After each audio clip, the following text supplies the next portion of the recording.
Chapter 131, Lending a Hand 3. Ang bakal na emperador, please subscribe, like and share po, thank you, and also please donate po kahit magkano lang basta galing sa puso. Sa umaga ng ikalimang araw ng kasunduan. Sa parehong araw ay nagsimula ang pag-atake mula sa hukbong-hukbo ng Republika. Kwak-kwang. Bang. Bang. Ngayon kailangan nating sakupin ang fortress. Mabuhay ang Republika ng Volga. Mabuhay ang Pangulo.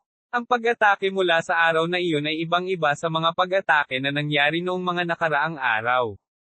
Ang mga shell ay nabasag mismo sa mga dingding o sa fortress. May mga higanti na mabangis na sumugod sa fortress.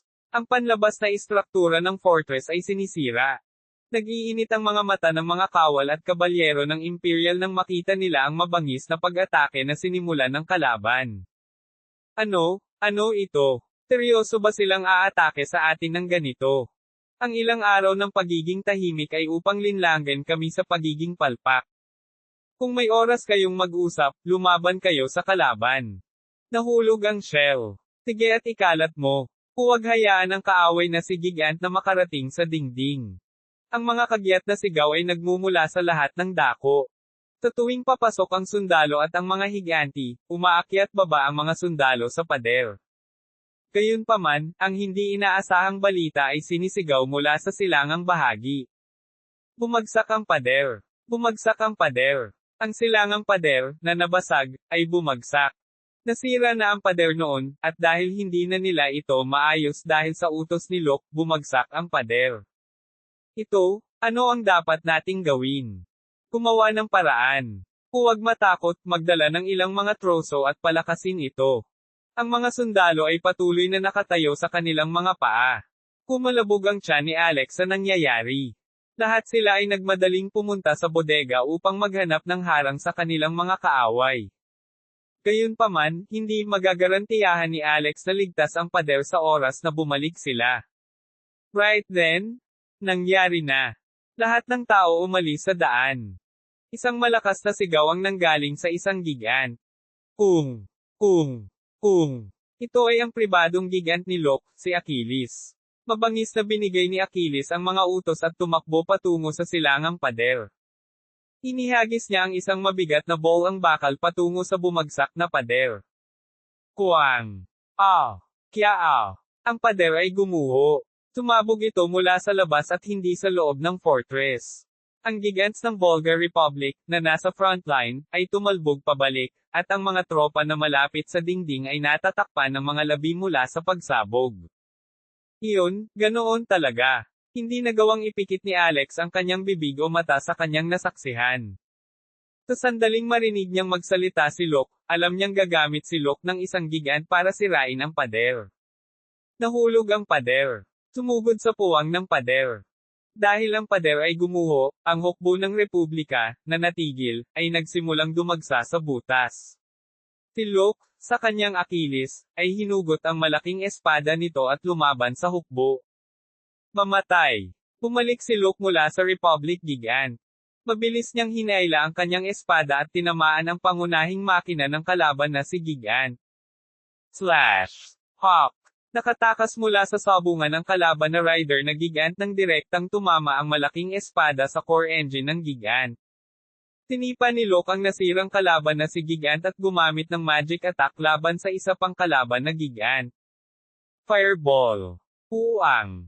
Ang fireball ay isang napakasimpleng pag-atake. Gayunpaman, ang lakas nito ay pinalakas ng pangunahing makina ng gigant, kaya ang lakas ng pag-atake ay hindi kukulangan sa fire explosion. Dagdag pa rito, pambihira ang magic power ni Locke, kaya ang fireball na tumama sa kalaban na gigant ay nawasak ang buong itaas na katawan nito, maging ang ulo nito ay lumipad. Patuloy na winasak ni Lucas ang kaaway na gigants at ipinagpatuloy ang pakikipaglaban sa hukbo ng Republika. Noong panahong iyon, inaatake siya ng dalawang gigants na magkasunod. Tulungan ng commander. Ayusin ang pader dali. Habang inaalalayan ni na Philip at Caper si Locke, nagawa ni Locke na gumawa ng mahika at napuno ng mga bato ang gilid ng dingding. Tumulong din ang mga sundalo habang naglilipat ng lupa, troso, at mga sirang bato. Nang ang mga puwersa ng Imperial sa fortress ay nasa gitna nito, ang mga busina ay pinatunog mula sa kampo ng Republika. Ano? Retreat signal ba yan? Hindi mahalaga. Ituloy mo ang pagtulak. Ang mga opisyal at kabalyero ng Republika, na umaatake, ay hindi pinansin ang hudyat ng pag-urong at sumalakay. Gayunpaman, pagkaraan ng ilang sandali, huminto ang paghihimay, at ang infantry at support power ay masyadong umatras ng may luha. Phew! Nanalo tayo. Kahit na sinubukan niyang mabuti, nakahinga ng maluwag si Locke dahil sa hindi inaasahang sorpresa. Kahit papaano, umatras ang kalaban, at naisip ni Locke sa kanyang isipan kung ano ang mangyayari sa kampo ng kaaway.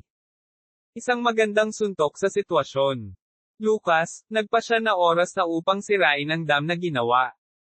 Lumipat siya sa labas ng Achilles at lumipad hanggang sa ilog ng San. Kabanata 132, Pagpapahiram ng kamay 4. Sino ang nagbigay sa iyo ng pahintulot na gumawa ng ganoong pag-atake? Tulad ng hinulaan ni Locke, ang hukbo ng Volga Republic ay nag-ulo. Si Tyrion, na nasa buong kontrol ng Fortress Attacking Unit, ay sinaway ang bawat pinuno ng unit sa hindi pagpansin sa kanyang mga utos at agresibong pag-atake sa Torlot Fortress. Pumunta ka at inilagay mo ang iyong ilong sa isang lutong kanin.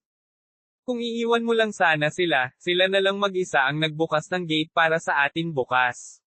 Ano ang gagawin ninyong lahat dito? Sigaw ni Tyrion. Paumanhin, Sir Commander. Ilang lalaking sakam sa kapangyarihan at sa mga titulong maaaring makuha nila. Tumahimik ka. Kung isa o dalawa ang nalihis, mabuti, ngunit ito ay isang sistematikong pag-atake kasama ang gigant na tropa, artillery, at ang infantry. Ano ang gagawin mo dyan? Ibig sabihin, lahat ng tao ay maagang nagpaplano, galit na galit sa kanila ni Tyrion.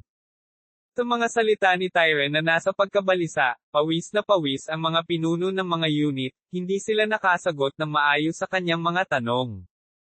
Ito ay dahil ang kanyang mga salita ay totoo. Ang pag-atake ay talagang isang malaking aksidente.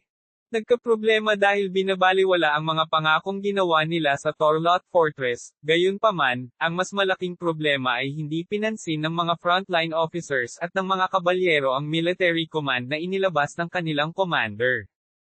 Ang tanging prinsipyo ng uniforme ng militar. Ang mga pulutong ay lahat ay walang kontrol, at gaano man sila karami, ang mga unit ay handa na ibagsak ang kuta, na maaaring gumuho anumang oras tulad ng isang sandcastle. Kaya naman si Tyrion, nagbigay ng utos na umatras. Ang digmaang ito ay hindi lamang tungkol sa pagkuha ng fortress. Ito ay isang misyon upang akitin ang Northern Army, kaya gawin ang iyong trabaho ng maayos. Sigaw ni Tyrion. Ayan, walang dismissal, sir. Patawarin mo kami, ang mga direct INL soldiers ay isang unit na nakatalaga sa private lords, kaya hindi kami sanay na kontrolin ng Central Army. Ngayon na ang panahon para sa bawat pinuno ng unit na gumawa ng mga dahilan para sa kanilang mga tauhan. Galit pa rin si Tyrion. Ayoko marinig. Umalis ka na agad dito. Ipapakita ko ang aking lakas sa pamamagitan ng pagpapatupad ng batas militar. Sigaw ni Tyrion. Sa mga salita, ang lahat ng mga lalaki sa kwartel ay pumuti ng sabay-sabay. Ang pagsuwi sa mga utos ay itinuring na isang felony na humahantong sa agarang pagbitay. At kung mali ang ginawa ng marami, maaaring mapatay ang mga opisyal at kabalyero. Sir, pag-isipang muli, hindi magagawa yan. Mayroon kang tuntunin na mag-apply sa batas militar at tuparin ang iyong nakatalagang misyon. Sagot ni Tyrion. Isang pagkakamali ang ginawa dahil sa isang binatang puno ng mainit na dugo. Patawarin mo sana. Habang nanginginig ang kwartel ng commander, ang kampo ng Volga Republic ay nasa mainit na talakayan. Ang ilang mga opisyal at kabalyero na nakagawa ng pagsuwi ay nanghinayang kaagad sa kanilang kabaliwan, gayunpaman, marami ang nagrereklamo tungkol sa ano bang kasalanan ang ginawa natin. Bueno, kung nagpatuloy tayo sa pag-atake ng kaunti pa, maaari nating makuha ang lahat ng fortress. Tama, hindi tayo kailangang sisihin ng commander. Manahimik ka, dahil sa ginawa nyo, hindi uurong hanggang dulo ang mga Imperial bastards na nasa loob ng fortress. E ano ngayon? Nakakabaliw ang kapaligiran, at hindi iyon huminto kahit paglubog ng araw. Ang higit na naghihirap ay si Marky Tyrant, ang commander. Ito ay dahil ang puwersa ay nahati sa dalawa.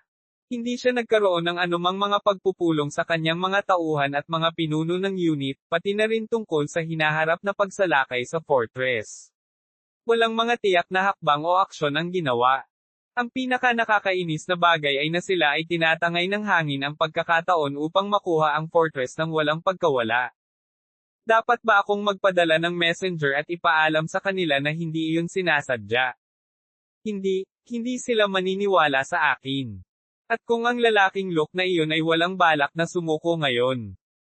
Ang pangunahing alalahanin ay ang balita tungkol kay Rob at ang iba pang mga kamakailang taga-Manma na umahan sa Agos ay nawala lahat.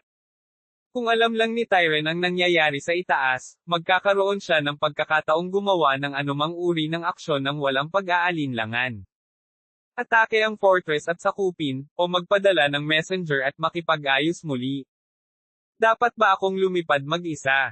Hindi lang isang beses o dalawang beses ang nakakabigo na puso ni Tyrant ay gustong lumipad at makita kung ano ang nangyayari sa itaas ng ilog ng Sun. Gayunpaman, hindi siya isang pangkalahatang wizard, siya ang commander ng isang hukbo ng 60,000. Gaano man karaming mga tauhan o pinuno ang nasa ilalim ng kanyang kontrol, hindi lang siya makaalis sa kanyang kwartel. Bukod dito, tulad ng nakikita ng araw, ang istruktura ng fortress ay tila hindi masyadong maganda. Sa susunod na sandali na imulat niya ang kanyang mga mata, maaaring may mangyari pa. Walang dapat magdesisyon dito, kaagad. Dati, kapag may revolusyon, hindi siya masyadong stress. Nagkaroon ng malinaw na pagkakaiba sa pagitan ng pag-atake at pag-alis, at mayroong malinaw na pagkakaiba para sa kanila. Ang revolusyonaryong hukbo ay puno ng dalisay na sigasig sa pagsasagawa ng mga ideya ni Lucas.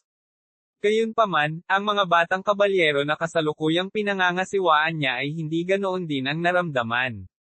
Nang si Tyrant ay nasa kanyang sariling mga pag-iisip na may patuloy na buntong hininga, isang tenyente ang sumugod upang mag-ulat ng isang bagay. Sir, may malaking nangyari. Sir, anong nangyayari? Kulat na tanong ni Tyrant sa sinabi ng tenyente. Ang ilang mga sundalo at kabalyero ay umaalis sa kampo. Ano ang sinabi mo? Aalis sa kampo. Ang pag-alis sa kampo ng hindi nagpapaalam sa commander ay kapareho ng pagtalikod sa kanilang tungkulin. Ang pagsunod sa kanilang mga gawa ng pagsuwi ay desyerto. Pagod at galit, narinig ni Tyrant ang isa pang kakaibang kwento mula sa tenyente. Ngunit ang umaalis ay ang mga diwata at halo-halong lahi. Aalis na sila sa kampo at tumatakas. Isang masasamang gawa siguro, sa isip ni Tyrant. Kung ang mga sundalo ang gumawa noon, hindi na mag-iisip ng husto si Tyrant, at hindi rin sila mahuhugot sa anumang conclusion sa kanilang ginawa. Ngunit ang mga duwende at iba pa ay ipinanganak na may magkaibang dugo. Bagamat ang mga duwende sa panahong ito ay nawala ng kanilang napakalaking kapangyarihan upang kontrolin ang mga espiritu, marami ang iba sa pag-iisip sa mga tao. Ang mga intelektual ay naging mga wizard at ang mga hindi nagpasyang maging pangkalahatang wizard sa kanilang pang-anim na pandama. Magiging ibang kwento kung isa o dalawa, gayunpaman, ang mga may magkaibang dugo ay gumagalaw na parang isang grupo at nangangahulugan ito na tiyak na may nangyayari. Bilang karagdagan, inaasahan ni Tyrant ang isang hindi inaasahang mangyayari sa loob ng ilang araw. Hayaan mo silang umalis. At mag-utos ng pag-urong sa lahat ng tropa. Sir, bilisan mo. Kung magtatagal pa tayo dito, baka mamatay tayo. Sa utos ni Tyrant, tumakbo palabas ng barracks ang tenyente. Hindi nagtagal, tumunog ang mga kampana sa kampo upang ipahayag ang kanilang emergency na sitwasyon, at ang mga pinuno at mga kabalyero ay natarante sa mga utos. Agad na umalis sa kampo at umatras sa mainland sa kabila ng ilog.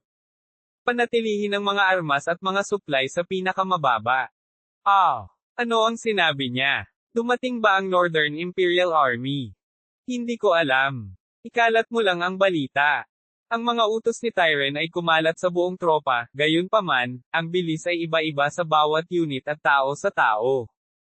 Ang Central Army na tapat sa commander ay mabilis na kumilos, at ang mga karaniwang nagtitiwala sa kahulugan ay puno ng mga warlock. Ang mga diwata ay hindi nakaramdam ng awkward o dismaya sa ginawa ng commander, ngunit ang mga kawal na hindi nagustuhan ang utos ng commander ay hindi nakakilos ng maayos. Well, ano na naman ang ginagawa? Ang wizard ay hindi dapat maging isang commander. Ano ang gagawin niya kung hindi tayo sumunod? Natapos din ang ungol at di nagtagal ay nagsimula na ang kapahamakan. Duo. Anong tunog iyon? Hindi ito maaaring maging isang lindol. Aba, gawa ng tao. Ginawa ito ng mga imperial na sundalo. Kung umaga, akalain nilang may paparating na kakilakilabot na agos ng tubig na bumubuhos mula sa itaas. Gayunpaman, gabi na at tanging tunog ng tubig ang maririnig. Sa kabaligtaran, ang takot ay tumaas para sa hukbo ng Republika. Ang mga tumawid sa ilog ay tumakas sa isang mataas na sona at ang mga nahuli ng isang hakbang, ay nag-away, tulad ng pagtatapon sa commander ng militar o pagtulak sa isang kaalyado upang makatawid ng ilog ng mas mabilis. Bush! Iligtas ang tao. Kak! Ang mabangis na batis, na mabilis na dumating ay tinakpan ang tuyong ilog at nilamon ang lahat ng naroon. Ang mga sundalo at dalubhasang kabalyero ay natangay lahat ng walang anumang diskriminasyon.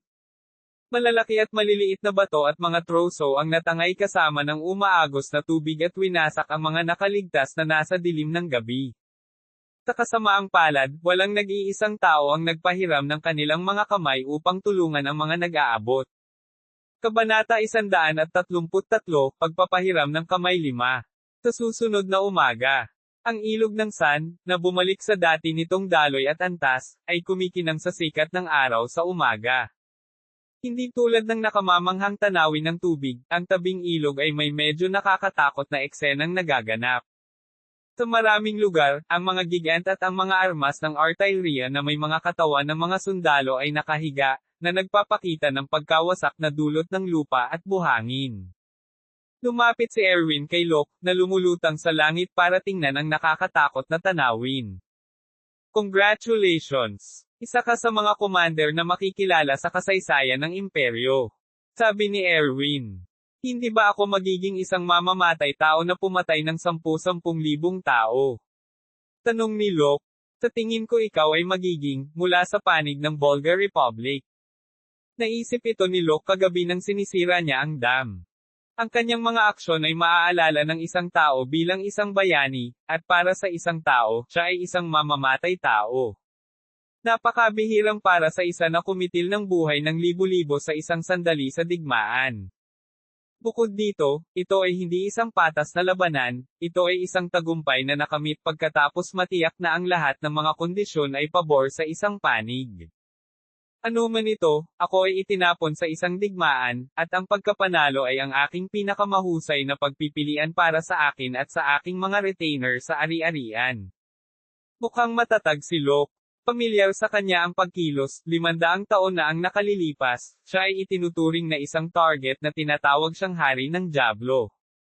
Noong panahong iyon, ang dahilan ay ang paghihiganti para sa mga lalaking inapi ng mga maharlika, ngunit may ilan na kailangang mamatay sa proseso. Sa pagkakataong ito, ang mga sundalong namatay ay ang mga matatanda. Gayunpaman, mayroong isang nakakagulat na bagay. Ang kalaban ay kumilos ng maliksi, nang hindi nag-iisip, nag-utos siya sa parehong mga dibisyon sa kanyang hukbo na umalis. At bilang isang resulta, mayroong maraming mga nasawi gaya ng inaasahan. Sinabi mo ba sa kanila? Tanong ni Locke. Ang mga republika ay maraming engkanto at magkahalong lahi. Lahat sila ay may iba't ibang kahulugan kung ihahambing sa mga tao. Sa tanong ni Locke, sumagot si Erwin sa kanyang karaniwang malamig na paraan. Si Locke ay lubos na kumbinsido na ang malamig na elven na babae ay nakipag-usap sa hukbo ng kaaway. Wala si Erwin nang pumunta si Locke para sirain ang dam.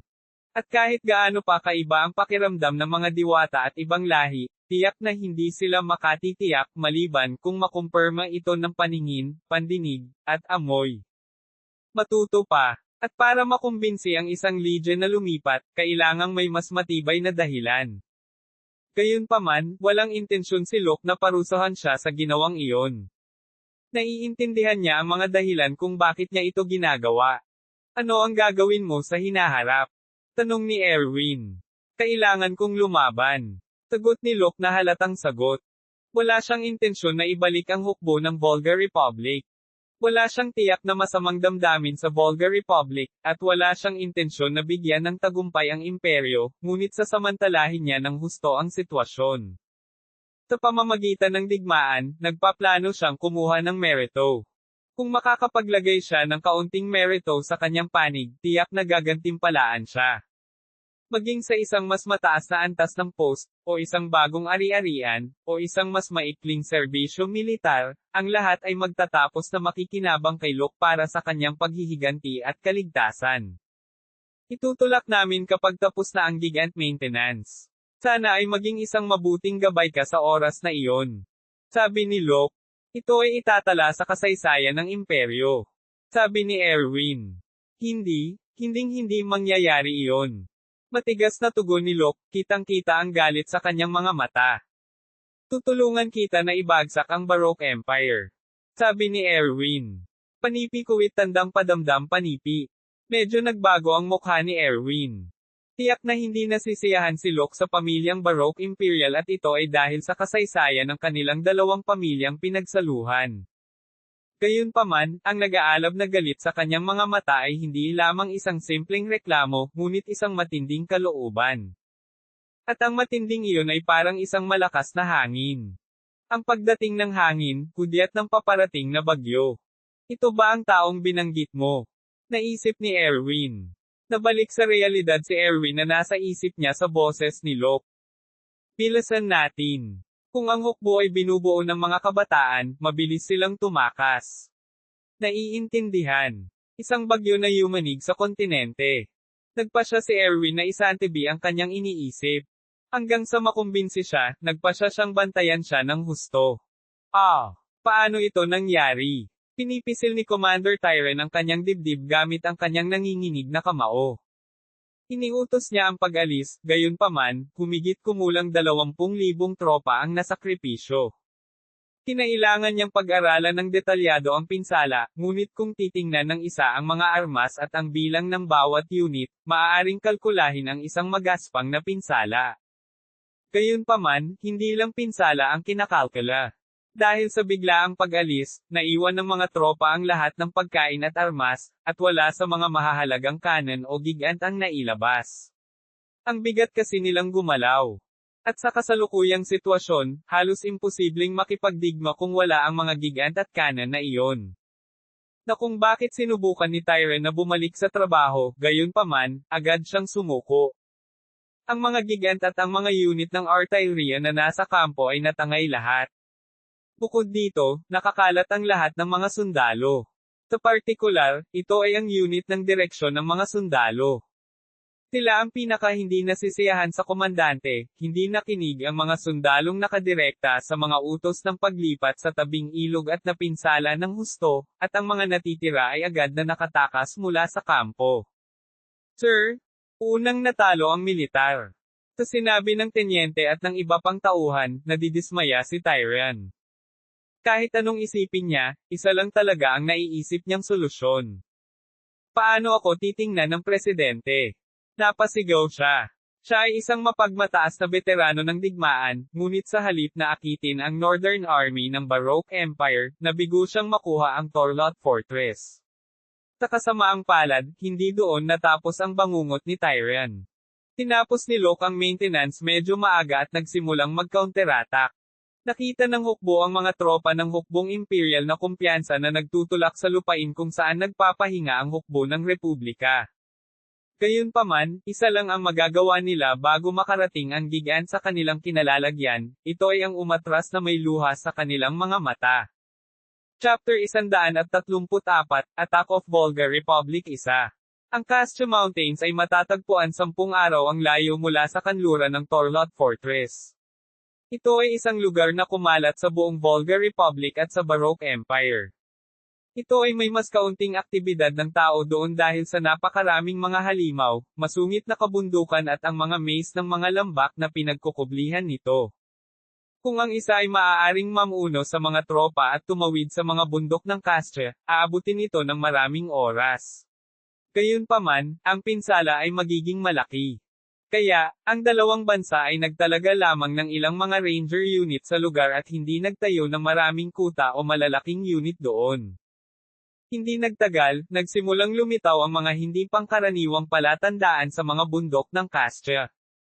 Tili-tili.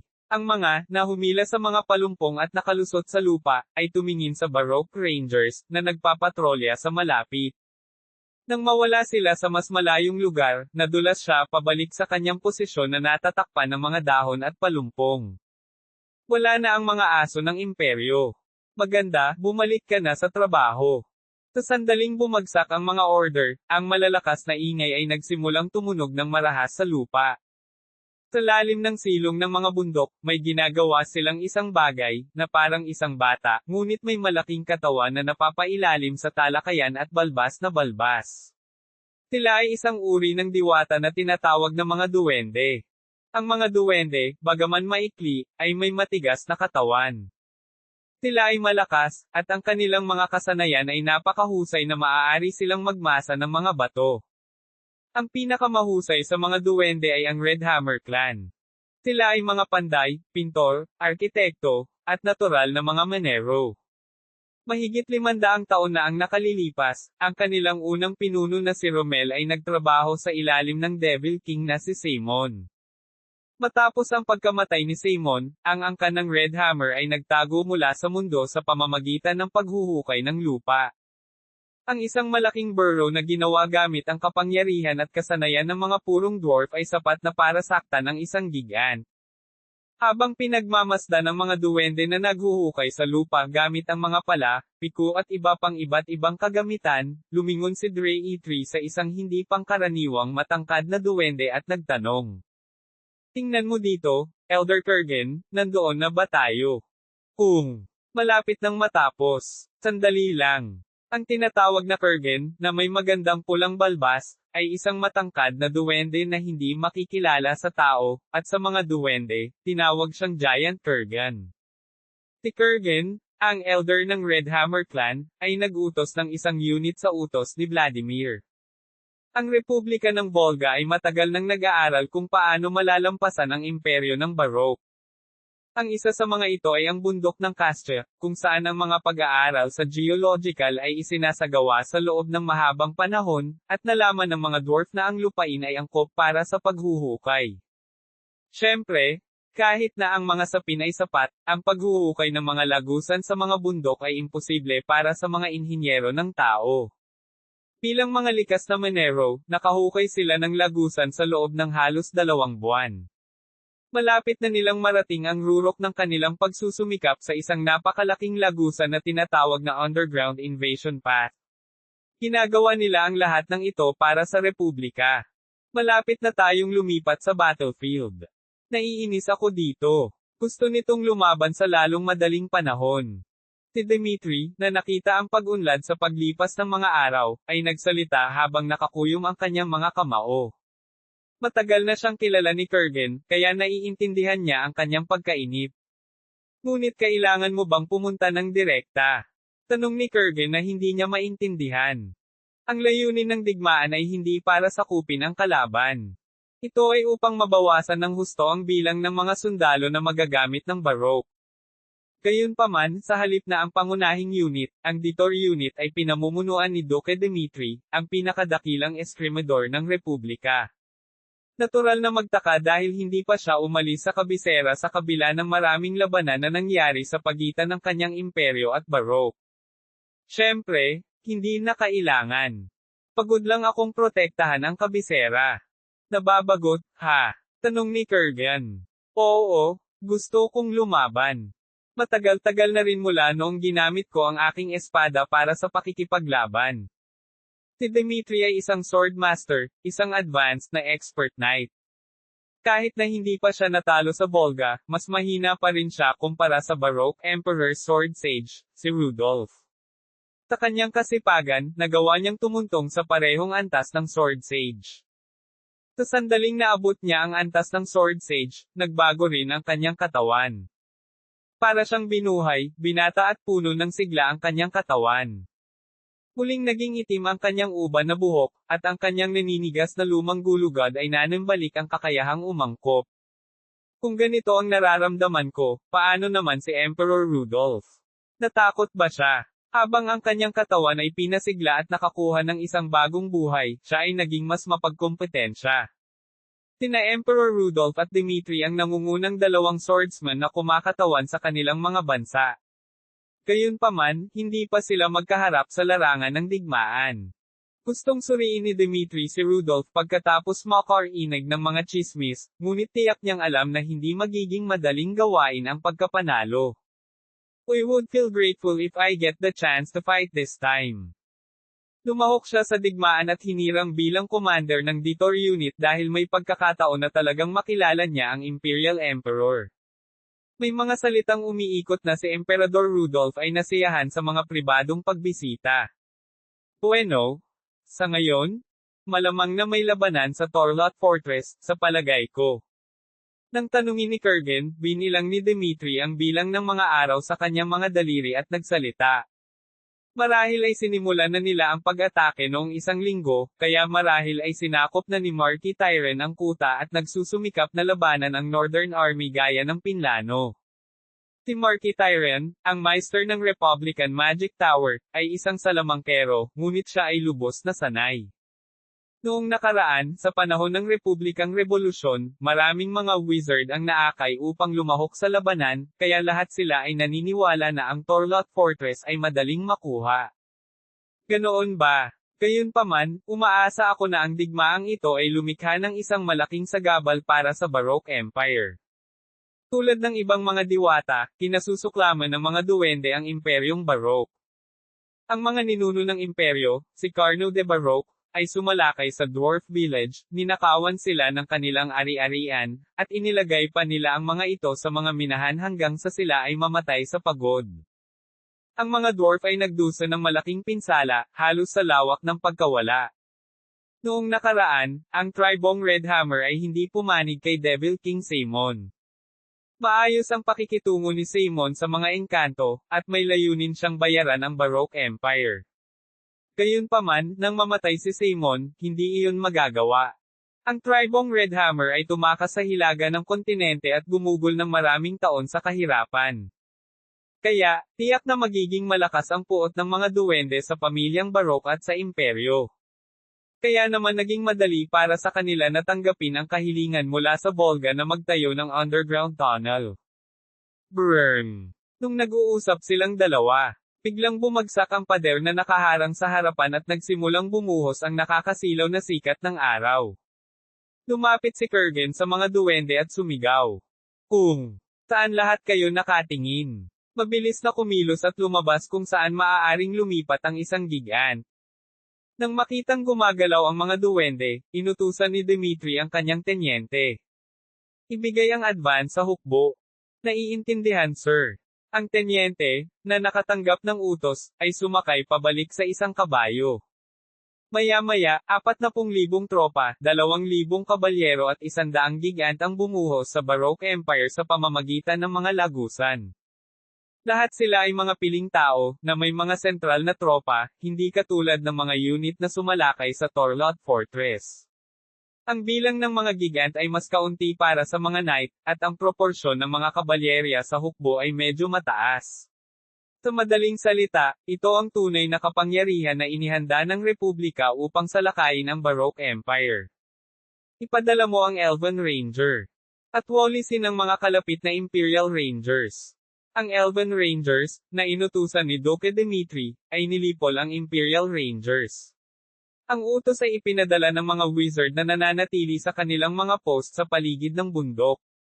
Ang ilan sa mga Empire Knight ay sinubukang tumakas, ngunit sila ay nahuli ng Elven Rangers, na naglalayong tulad ng mga lawin. At bilang isang resulta, ang paglitaw ng mga puwersa ng Republika ay ganap na hindi alam ng Imperial Forces. Kukok, may iba pa bang kailangang ibaba? Nang makitang natamba ang mga tanod ng kaaway, natuwa si Dmitri. Sa pag-asam sa mismong araw na iyon, ang kanilang mga mata ay nagniningning habang ang araw na kanilang pinagsasanayan ay nasa kanila. Nang makitang masigla ang mga sundalo, si Dmitri ay nagkaroon din ng mga mata na parang hayop. Sir! Si Dmitri, na bumunot ng kanyang Orhalkan sword, ay sumigaw ng umaapaw na mana. Ang layunin ay Crom. Ipakita sa paypang emperador na iyon na dapat niyang katakutin ang hukbo ng Volga Republic. Kahit isa sa inyo hindi dapat mahulog, sumunod ka sa akin. Wow! Malakas na nagsasaya, ang mga sundalo ng Republika ay nagmarcha patungo sa Crom. Chapter 135, Attack of Volga Republic 2. Si Count Neyman ay naghukay ng bitag sa kakahuyan 30 kilometro sa timog ng Torlot Fortress para sa pagtambang sa hukbo ng kaaway. Kung nagawang sakupin ng hukbo ng Republika ang Torlot Fortress at magmarcha pasulong, pinaplano nilang talunin sila. Maaari nating sakupin ang katimugang bahagi ng Volga Republic. Sa simula, sinubukan ni Emperor Rudolph na lumikha ng isang katamtamang pagtatalo sa hangganan upang patayin si Lucas. Pero nagbago ang isip niya matapos mag-isip ng plano. Nagpasya siyang makakuha ng mas malaking kita habang nagdudulot ng luha. Napagpasyahan niya na ang paghawak kay Locke ay isang bonus. Si Emperador Rudolph ay malakas na pabor sa konde. At ang konde ay tumatawag para sa pagsalakay sa Republika ng Volga sa loob ng mahabang panahon. Gayunpaman, higit sa isang linggo pagkatapos makontak na ang Torlot Fortress ay inaatake, ang Northern Office ay walang makitang isang sundalo ng Volga. Noong ipinadala niya ang mga taga-Manman kanina, iniulat nila na ang mga puwersa ng Republikano ay lumalaban sa Torlot Fortress.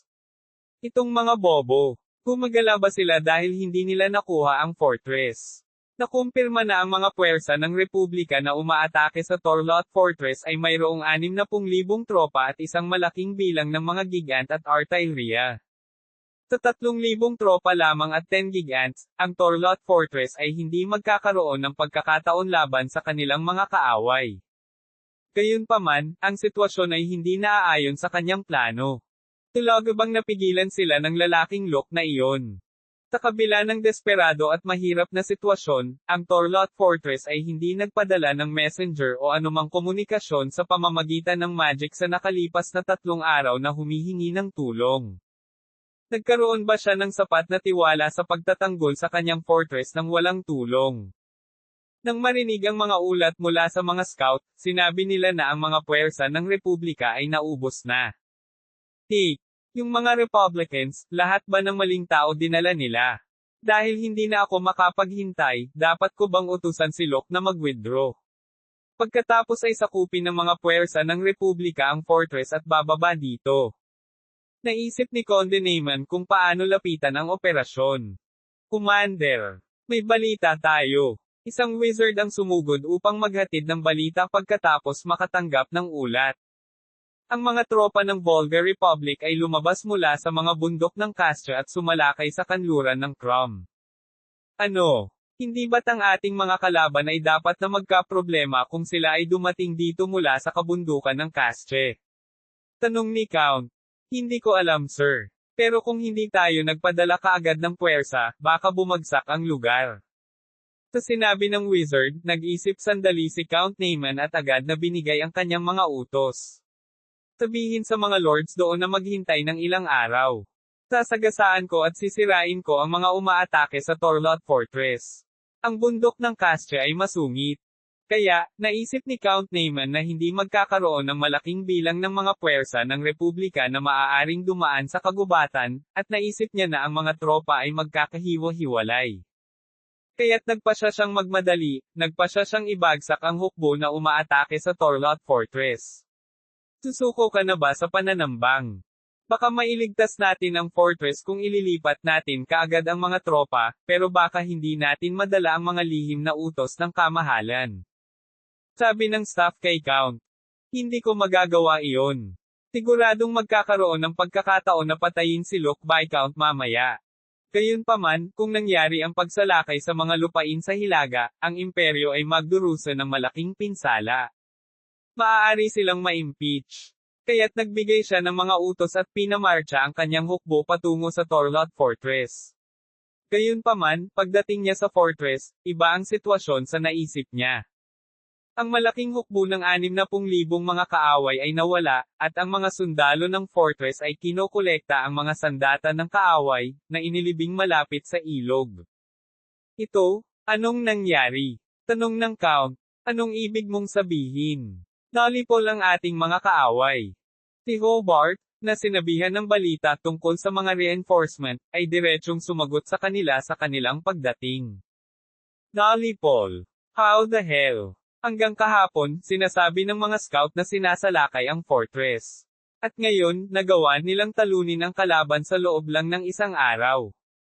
Ang commander ay nagtayo ng isang dam sa itaas ng agos na may maraming pagsisikap. Kaya ang mga kalaban ay lumipad lang sa isang putok. Hindi, iyon. Nauutol ang bilang. Pinigilan ba niya silang lahat? Nagulat sa balita, muntik nang mahulog si Count Neyman mula sa kanyang kabayo. Bahagya niyang nakuha ang balanse at tinanong si Hobart. Ang Viscount, nasaan siya ngayon? Sinabi ng komandante na makabubuting wasakin ang kuta ng kalaban, kaya pagkatapos ayusin ang mga higanti, pinamunuan niya ang mga sundalo sa mainland ng kalaban. Ang pagtatanggol sa fortress at ang pagpapanatili ng larangan ng digmaan ay naiwan sa mga opisyal. Sagot ni Hobart. Hindi sigurado ang konde kung matatawa ba siya o magagalit. Ito ay isang malugod na sitwasyon kung ang mga kaalyado ay natalo ang hukbo ng kaaway at pumunta upang salakayin ang kanilang lupain. Gayunpaman, ang gumagawa nito ay hindi ibang tao kundi si Locke. Ang lalaki na dapat mamatay ay humahabol sa Merito, at hindi iyon pinapayagan. Damat, bumalik ka, sasabihin kong hindi siya sumunod sa utos. Tinabihan siya ni Count Neyman na panatilihin ang fortress at hiniling sa kanya na huwag pumasok sa teritoryo ng kaaway. Gayunpaman, nagpa siya si Locke na pumasok. Ito ang kanyang plano upang maalis si Locke. Nang malutas, tumakbo ang wizard ng komunikasyon at naghatid ng agarang balita. Commander. Sina Baron Miron, Baron Hood at Baron Ochoa ay naabutan na ng Republic Forces. Anong sabi mo? Nagulat si Conde. Bago pumunta sa Torlot, sinabihan siya na ang lupain ay sinasalakay ng Republika. Ngunit, sa wala pang 2 araw, 3 estate ang natanggal. Halos hindi nakatakas ang wizard mula sa manor, at ang bilang ng hukbo ng kaaway ay tila makabuluhan. Maraming tropa, at ang kapangyarihan ng forefront gigant ay sinabihan na napakalakas. Ito, nalinlang tayo. Sabi ng Count. Bumibilis ang tibok ng puso ni Count Neyman. Naisip niya na ang mga puwersa ng Republika na pumasok sa bundok ng Castre ay isang diversion lamang. Kaya, nagmamadali siyang talunin ang pangunahing puwersa ng kalaban sa Torlot Fortress. Ngunit, kung sakupin ng kaaway ang 3 estate sa wala pang 3 araw, hindi ganoon kaina ang kanilang kapangyarihan. Marahil, ang pangunahing puwersa ng digmaan ay hindi ang unit na sumalakay sa Torlot Fortress, ngunit ang isa na tumawid sa kabundukan ng Castia. Bumalik ka sa Crom City. Ang 3 estates na nahulog ay nasa landas na patungo sa mga bundok ng Castia pagkatapos ay sa Crom. Naunawaan ni Conde Neyman ang kanilang layunin at agarang inutusan ang mga sundalo na magmadaling bumalik sa lungsod ng Crom. Chapter 136, Attack of Volga Republic 3. Pagkatapos ng 3 araw na marcha mula sa Torlot Fortress, narating ng Northern Army ang kaparangan na 1 araw ang layo mula sa Crom. Magpapahinga tayo dito sa araw na ito, at bukas ay lilipad. 3 araw sa kalye ng walang pahinga, gaano man karami ang isang classified elite, kailangan nilang magpahinga. Kaya, inutusan sila ni Count Neyman na magpahinga at hiniling na matulog sila ng magandang gabi. Dahil nasa sabik ang mga sundalo, kumain ang mga sundalo ng beef jerky at tuyong tinapay, pagkatapos ay nagsuot ng kumot at natulog. Nang lahat sila ay naghihilik, tinanong ni Count Neyman ang tenyente. Ano ang status ni Crom? Hindi pa lumilitaw ang kaaway. Iyon ay isang bagay na masarap sa pakiramdam. Ang lungsod ng Crom ay may kaunting tropa lamang sa ngayon. Nang pumasok si Count Neyman sa kaparangan, sinabi sa kanya na 2 pang estates ang ibinaba. Mabilis at walang humpay ang mga pagkilos ng mga puwersa ng Republika. Kung may iwan pa ang kalaban, ang buong hilagang bahagi ng imperyo, kabilang ang Crom, ay maaaring masira. Sino ba ang kinakaharap natin? At paano nila nagawang makakuha ng napakaraming tropa sa bundok ng Kasche? Kung nalaman ng imperyo kung paano nakatawid ang mga puwersa ng republika sa bundok ng Kasche, magagamit din nila ang landas na iyon. Nasa malalim na pag-iisip si Conde Neyman. Biglang sumikat ang ligaw na apoy mula sa kagubatan na nakapalibot sa kaparangan. Ano? Ano iyon? Wildfire. Sige, ipagpaliban mo yan. Isang palaso ang nakatusok sa leeg ng isang opisyal na namumuno sa mga tropa. Kasunod nito, maraming mga palaso ang nagsimulang bumuhos mula sa mga anino. Surprise attack. Isang ambush. Lahat, pataas, ngayon na. Ang kaparangan, na sinakop ng Northern Hukbo para sa gabi, ay matatagpuan sa gilid ng kagubatan mula sa landas sa Crom. Ito ay isang shortcut na mas kaunting oras hanggat maaari upang maabot ang lungsod ng Crom. Ang mga scout ay tumingin sa paligid at pagkatapos ay nakumpirma na walang kaaway sa paligid. Sa napakaraming palaso na umaagos, ang mga sundalo ay patuloy na bumagsak. Sa gitna ng mga palaso ay napakaraming palaso ng apoy, kaya ang apoy ay kumalat sa mga kampo. Bilang karagdagan, sa apoy, nagsimulang bumuhos ang mga shell mula sa lahat ng direksyon. Bang! Babang! Kuwang! Ka! Kiik! Kumanti! Huwag kang ibababa. Makiisa sa iyong mga unit at lumaban. Nagkaroon ng malaking kalituhan sa Northern Hukbo na biglang nagising mula sa kanilang pagtulog. Mula sa count, sinubukan ng mga opisyal at kabalyero na hawakan ang mga sundalo at pakalmayan sila hanggat maaari, ngunit ang kalituhan at manipis na ulap ay tila hindi madaling kumalma. Damat, anong ginagawa ng mga rider? Pumasok kaagad sa gigants at patayin ang tropa ng kaaway. Boom! Sa sigaw ni Neyman, kumislap mula sa kakahuyan ang mga mata ng isang gigant na may malaking katawan. Ngunit ang mga gigant na nagsimulang lumitaw mula sa kagubatan ay hindi bahagi ng Baroque Empire. Ang bakal na gigant na pininturahan ng dark green na pintura at pulang crest sa breastplate ay ang mga puwersa ng Republika na pinamumunuan ni Duque Dmitri. Hahaha! Polisin silang lahat. Yarokan mo sila. Mahigit sa 100 gigant, sa utos ni Dmitri, ay naglabas ng kanilang malalaking espada at nagsimulang yarokan ang kampo ng hukbong imperial. Ang mabibigat na bakal na gigant na nagwawalis ng kanilang malalaking espada ay hindi mas mababa sa Grim Reaper mismo. Takbo! Ano?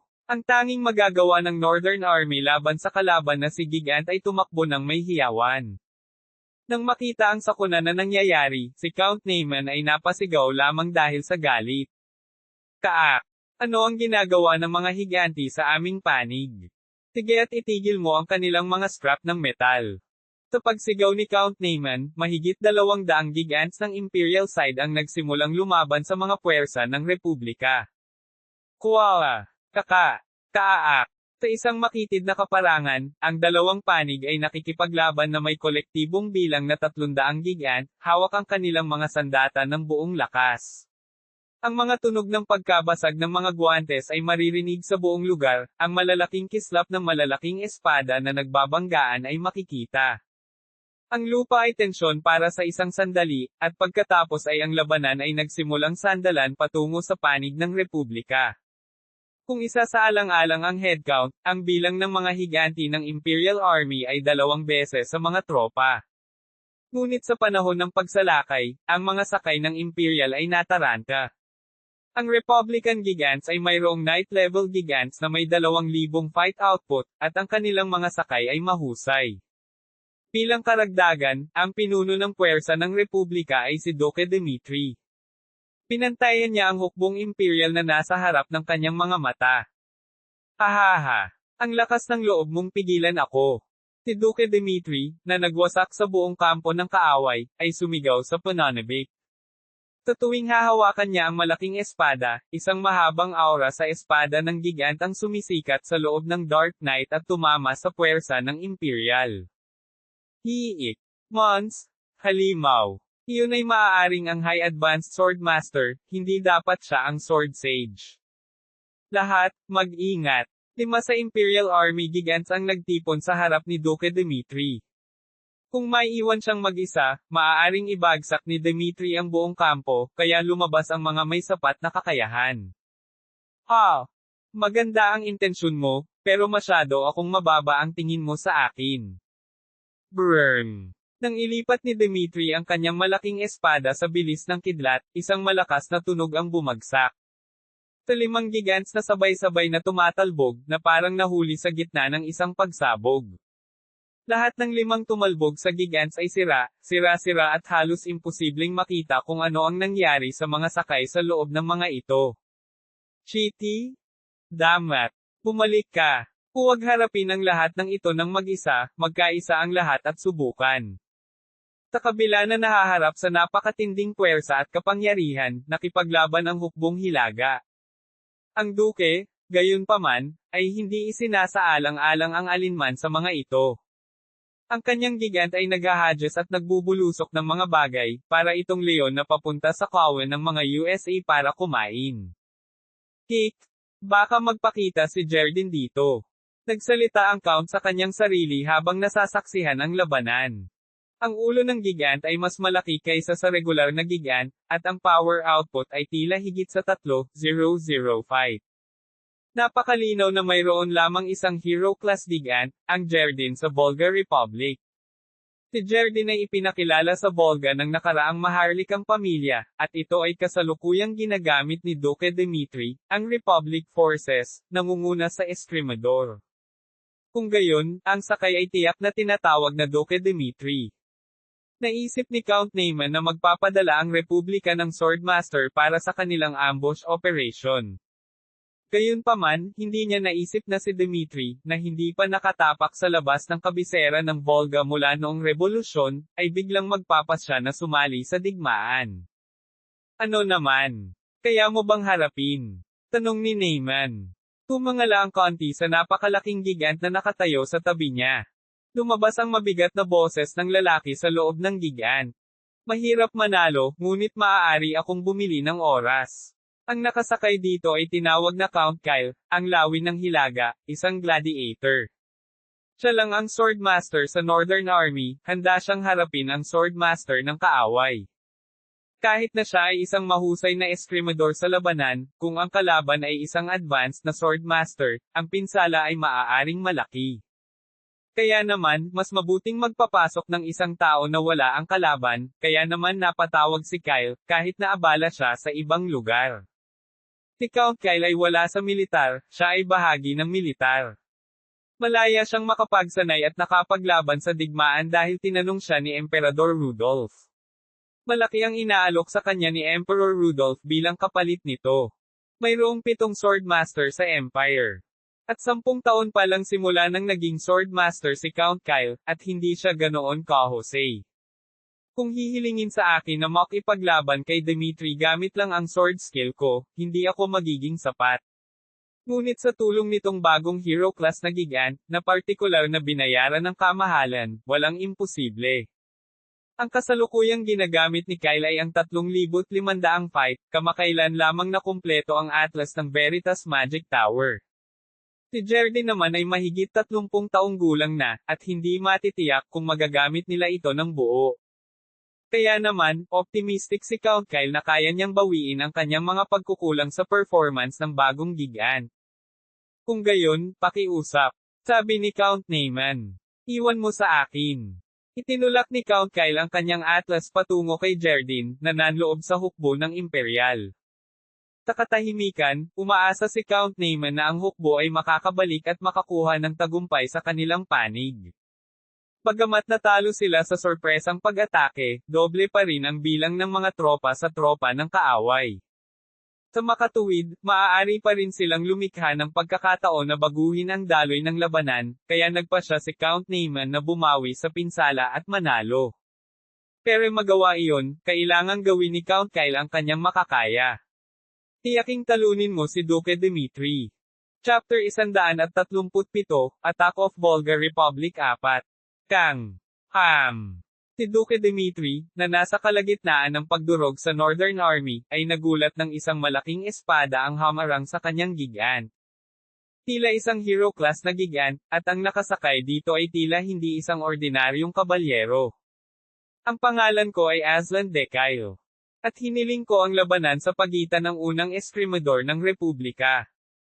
Tumango si Dmitry sa magalang na pagpapakilala ng kabalyero, habang nakakunot ang kanyang mga labi. Ikaw ay dapat si Count Kyle, kilala rin bilang Hawk of North. Naiintindihan mo, kaya subukan mong pigilan ako. Gaano man ang relasyon ng dalawang bansa, ang pag-uusap ng dalawang kabalyero ay umabot sa pinakamataas na punto. Ang pagmamalaki at karangalan tungkol sa kanilang kakayahan, at ang kalaban ng ibang bansa na alam ang tungkol sa kanilang mga kakayahan. Iyon ang dahilan kung bakit humingi si Count Kyle ng one-on-one na laban, at tinanggap ito ni Duque Dmitry sa parehong bilis. Umalis, ang dakilang labanan. Kung ayaw mong mahuli sa pagitan ng away, umalis ka. Sa kabila ng sitwasyon na isang digmaan, tiniyak ng dalawang malalaking gigant na ang dalawang hukbo ay lumipat para sa kanilang laban. Kung sino mang tao ang nasangkot sa pakikipaglaban sa gigants, malinaw na sila ay mamamatay. Nang maayos na ang paligid, nagsimulang magsagupaan gamit ang kanilang mga espada ang dalawang sakay na kumakatawan sa dalawang panig ng digmaan. Kwak-kwang. Kakakakagkay. Nagsimula na ang labanan sa pagitan ng Swordmaster, ayon kay Kyle. Ang mabangis na aura ay nagsalubong mula sa magkabilang panig, ang matalas na gigantic aura ay nagdulot ng mga espada, grabe ang naging resulta. Iwasan, iwasan. Pag nataman tayo ng aura wave, masisira tayo. Lumayo ka. Ang dalawang gigant riders ay pumasok na sa isang matinding labanan, mas mabilis kaysa sa inaasahan ng isa, kaya ang mga sundalo at ang mga tropa ay kailangang umatras ng mas malayo. Pinilit pa rin nilang makita ang malaking sword slash, umaasa na ang kanilang swordmaster ang siyang mananalo. Pang! Pop! Nagmamadaling hinampis ni Dmitry ang gigant na nasa harap ng kanyang mga mata, na tila kumikislap ang aura. Gayunpaman, nang sinubukan niya, hinaranggan ng gigant ang pag-atake at nakakatakot, isa pang gigantic aura ang tumaas. Cook! Ito ba ang fake sword ng chismis? Tanong ni Dmitry. Pekeng espada. Ang mga kasanayan na ginagawa ni Count Kyle gamit ang kanyang espada. Kapag ang trick-com skill ay naisagawa ng mabuti, nagiging mahirap para sa kaaway na maunawaan kung alin ang katotohanan. Kapag nag-train ng matagal gamit ang fake sword, hindi masasabi ng kalaban ang pagkakaiba sa pagitan ng realidad at peke. Bilang karagdagan, hindi mahina ang panlilinlang na nakabatay sa swordsmanship. Ang fake sword strike ay may kapangyarihang ibagsak ang isang light steel armored gigant.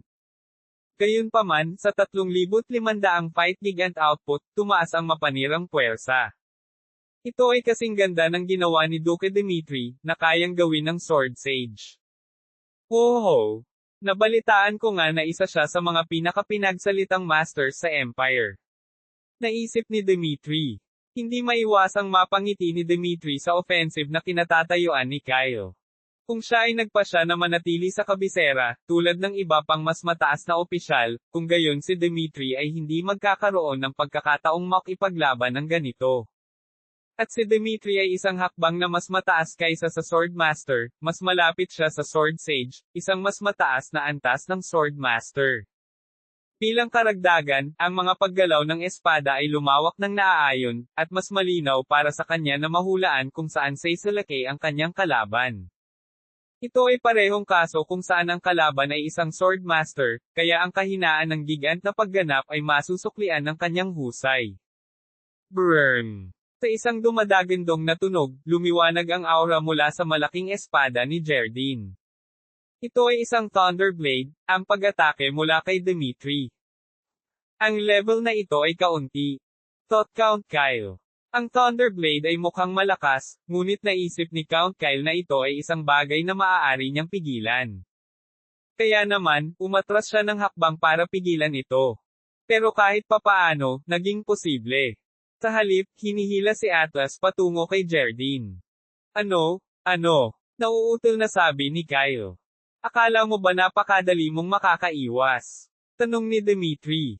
Pinapabilis ng Thunderblade ni Dimitri ang aura, na lumilikha ng napakalaking dami ng static na kuryente, na pumapasok sa aura at mukhang kidlat. Sa proseso, ang isang malakas na magnetic force ay nangyayari, at ang kalaban na sumusubok na balewalain ito kapag nakikitungo dito, kapag nasa malapit na distansya ay kalagkarin gamit ang baluti o ang espada. Ito ay hindi gaanong naiiba sa kaso ng gigant. Hindi talaga naiiba dahil ang mga sakay ay nasa loob ng steel gigant, madali silang madrag dahil sa mga kakayahan sa pagsasagawa ng materyal. Habang nangyayari ang lahat ng ito, isang malaking espada ang lumipad sa harap ni Kyle, na itinaas ang buckle mula sa kaliwang braso upang pigilan ang pag-atake. Kuwang! Kuwak! Para bang isang mana bomb ang sumabog, isang malaking marahas na pagsabog ang naganap. It was so bad to the extent, na si Kyle na nasa loob ng sabungan, nagsuka ng dugo. Ngunit, hindi iyon ang katapusan ng kanyang mga problema. Si Duke Dimitri, na humila sa Atlas gamit ang kanyang Thunderblade ay patuloy na walang tigil na pag-atake, sila ay aura attacks. Kuwang! Kuwang! Kuwaang! Sa ikalawang serye ng mga pag-atake, ang buckler ay nabasag sa ikatlong pag-atake, at ang kaliwang braso ay nawala, sa ikaapat na pag-atake, ang breastplate ay nabasag. Ito na ang huli. Si Dimitri, na nagawang gawin ng Atlas na parang isang ragged gigant, ay nagpahinga mula sa pag-atake at itinaas ang espada ng kanyang gigant ng mataas. Sa dulo ng malaking espada, nagsimulang magtipon ng liwanag, na lumilikha ng imahe ng mas malaking espada, at nagsimulang lumiwanag ang aura. Nagsimulang manginig ang mga mangangabayo at ang mga kawal ng imperyo nang makita ito. Oh! Ay nako! Hyper Aura! Ito ay walang iba kundi ang Hyper Aura. Walang mga kabalyero maliban sa mga nakakita na lumaban si Emperor Rudolph ang nakasaksi ng isang Hyper Aura sa harap ng kanilang mga mata. Kaya naman alam nila na ang hyper orientation ay parang sa isang sword sage. Ito ay tiyak na ang Duke Dimitris Jerdin ay nagpapakita ng hyper aura. Chukak! Ibinagsak ni Jerdin ang malaking espada na itinaas niya sa langit. Ito ay isang paggalaw na tila hindi nangangailangan ng maraming pagsisikap, gayunpaman, ang Atlas ay nahati ng patayo mula ulo hanggang paa. Kung gaano ito kalinis na hati, nagawa niyang sirain ang core engine ng napakakinis nang hindi bumagsak o sumabog. Hiing! Sa ilang sandali, namayani ang katahimikan sa field na naging saksi sa pagkamatay ni Count Kyle, na nakipagdigma kay Duke Dimitri ng Volga Republic. Shit! Hindi pa rin ito sapat. Si Duke Dimitri, na nagpatahimik sa kanyang kaaway, ay tumingin sa espada ni Jerdin at nag-isip. Dahil pakiramdam niya ay hindi perpekto ang hyper aura na nilikha niya, parang hindi kumpleto sa kanya. Ang hyper aura ay isang super vibration ng gigantic aura, na nagpaparami ng kapangyarihan ng isang gigant ng ilang beses. Kung ang isang tunay na super vibration ay naganap, ang hiwa na ibabaw ng altas ay kailangang maging napakalinis, at ang talim ay hindi sana naputol ang gigant. Gayunpaman, ang putol na ibabaw ng Atlas ay mukhang magaspang kay Dimitri, at may kaunting depekto sa malaking espada. Kaya alam ni Dimitri na hindi pa ganap na nakakamit ang hyper aura. Nasa isip ni Dimitri na nakatingin sa malaking espada ni Jerdin. Mas mabilis kaysa sinuman, ibinigay ni Count Neyman ang mga utos. Anong ginagawa niyong lahat? Umalis at makunan. Maghayganti sa pagkamatay ni Count Kyle. Ang mga kabalyero at mga kawal ay hindi nakatalikod sa Sword Sage. Kung sinubukan nilang umatras, sila ay ma-impeach para sa pagtataksil o pagkatalo. Hindi, bago pa man sila magkaroon ng pagkakataon na makasuhan, mawawasak sila ng mga tropang nasa harapan nila. Pero matigil ang lahat, kailangan nating patayin si Dimitri.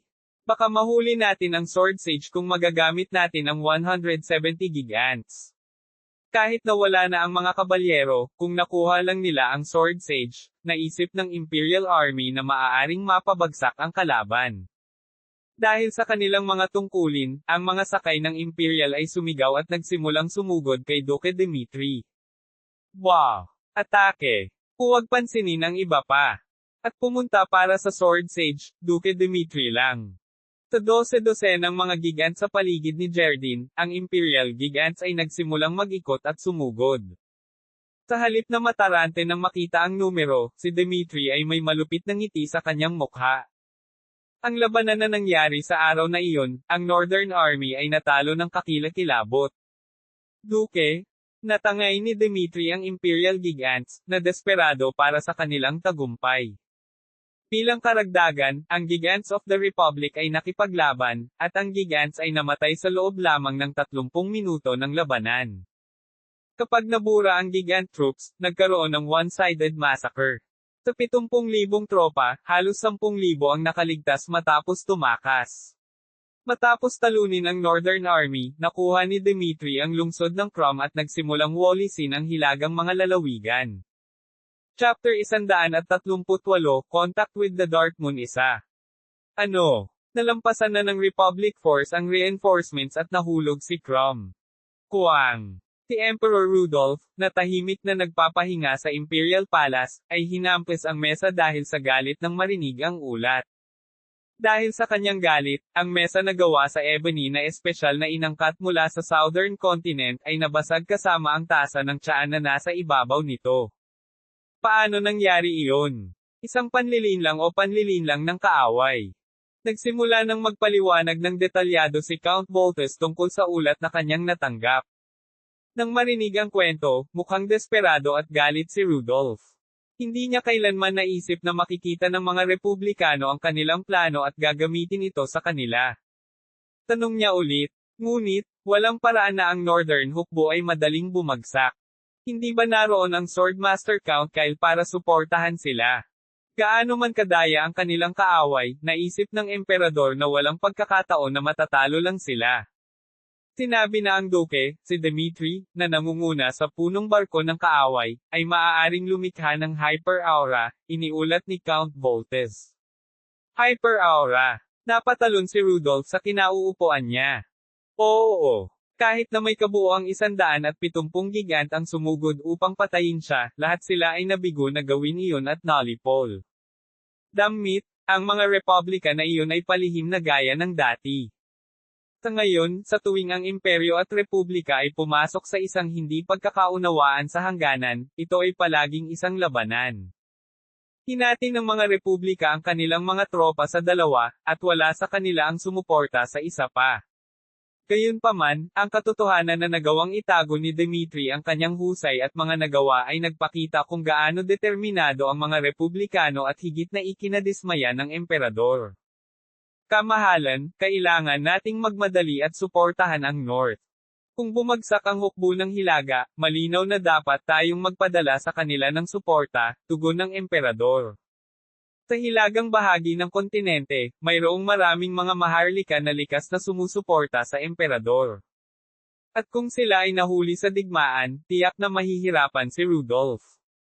Kaya naman nagpasya siyang magpatuloy. I-order kaagad ang mga tropa at ang Knights Guard. Sorry. Darating ba ang kamahalin? Tanong ni Count Voltes. Oo. Kung ang Dmitry na iyon ay umabot sa antas ng Sword Sage, walang ibang makakaharap sa kanya. Ako na mismo ang pupunta at hawakan siya. Kahit na iyon ang kaso, ang emperador ay gustong makakita ng ilang pagdanak ng dugo. Gayunpaman, dahil siya ang emperor ng imperyo, hindi siya basta-basta makaalis sa kanyang pwesto at pumasok sa labanan ayon sa gusto niya. Gayunpaman, iba ang sitwasyon ngayon. Dahil ang dahilan ay upang labanan at pigilan ang kaaway na sumalakay sa Hilaga, siya mismo ang pupunta upang pigilan ang kaaway sa pagsalakay sa kanyang imperyo. Upang iligtas ang hilagang bahagi mula sa krisis na ito, wala na tayong maraming oras. Kailangan nating lumipat sa lalong madaling panahon. Kailangan nating lumipat bukas, sabi ng emperador. Naiintindihan mo, kamahalan. Nagmamadaling lumapit si Count Voltes upang dalhin ang mga utos sa mga tropa. Isang nakakatakot na enerhiya ang bumangon mula sa katawan ni Rudolph. Ang enerhiya ay napakadugo at puno ng puot na ang namumulaklak na mga bulaklak sa silid ay natuyo, at ang mga katulong, na nakasaksi, ay pumuti.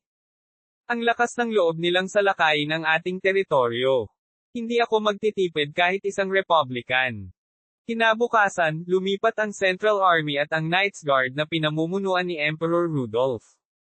Wala pang isang linggo ay narating nila ang Hilaga dahil sa patuloy na pag-unlad ng araw at gabi. Ang unang pagkikita ni Rudolph sa Hilaga ay sa mahigit 1 milyong mga refugee sa digmaan. Nagpatuloy ang emperador sa pagmarcha, iniwan silang lahat ng walang sinasabi sa naghihirap na mga kawal. Sumunod ay ang daang hukbo ng Northern Army. Nakakagulat na ang mismong tao ang nanguna sa kanila sa kapahamakan. Lumapit siya sa emperor at lumuhod sa kanyang mga tuhod habang ang kanyang ulo ay nasa lupa. Sir, parang awa mo na patayin mo ako. Hindi tulad ng dalamhati ng ibang mga sundalo, tahimik na humingi ng tawad at awa si Naaman. Si Rudolph, na inis sa ginawa, ay nagtanong sa kanya ng malamig na tingin. Nasaan ang kalaban? Iyon. Ang kalaban ay umatras na. Ano ang sinabi mo? Ayon sa kwento ni Naaman, ang layunin ng Republika ng Volga ay hindi upang masecure ang mga teritoryo. Ang kanilang layunin ay ibagsak ang kapangyarihang militar ng imperyo, sunugin ang mga kastilyo at kuta, sirain ang magic towers at ang mga sakahan sa bawat probinsya. At kasabay niyon ay ang pagnanakaw sa mga kayamanan ng mga lugar na iyon, pagkuha ng mga talento nito tulad ng mga scholar, wizard, at mga inhinyero. Ang mga mapanghimagsik na kabalyero at maharlika ay sinabihan na sakalin hanggang sa mamatay, at ang mga karaniwang tao na talagang kapaki-pakinabang para sa kanila ay itinapon sa labas ng mga bayan at nayon. Ang mga maharlika, na pinalayas, ay nagtungo sa timog. Tinambong nila ang mga lungsod at teritoryo sa Hilaga hanggang sa nagpasya silang umatras. Sa tuwing sinusubukan naming pigilan sila, ngunit sa mahinang kapangyarihan na mayroon kami, nahaharap kami sa pagkatalo sa bawat panig. Kaaak! Ang mga lalaking ito. Galit na galit si Rudolph. Utos niya na habulin sila. Ang ideya ay upang patayin ang mga puwersa ng Republika bago sila makarating sa hangganan. Kaya naman, sinubukan siyang pigilan ni Count Voltes at ng iba pang mga opisyal. Kung sumiklab ang all-out war sa pagitan ng Volga Republic at ng Baroque Empire, magbubunga lamang ito ng magagandang bagay para sa kanilang mga kalapit na bansa. Sa katunayan, ito ay hindi dahil ang ibang mga bansa ay nagpasuri sa kanila, ito ay higit sa lahat dahil ang banal na Artenia ay may magandang relasyon sa Republika. Higit pa rito, naisip ng mga maharlika na ang pagkatalo ng Northern Army ay medyo kakaiba. Maraming usapan sa Imperial Parliament tungkol sa pagbabawas ng kapangyarihan ng Emperor at sa halip ay bigyan ng higit na kapangyarihan ang mga maharlika. Sa ulat mula kay Count Voltes, nagpasya ang emperador na si Rudolph na bumalik sa palasyo ng Imperial. Ngunit bago bumalik, kailangan nating linisin ang mga bagay. Bumubulong, tumingin ang emperador sa konde, Naaman. Napakarami mong nagawa para sa akin sa mga nakaraang taon, Naaman. Kamahalan. Ang lalaki ay mapatla, na pagtanto kung ano ang darating para sa kanya, at ang emperador ay nakatayo doon na may magiliw ng ngiti.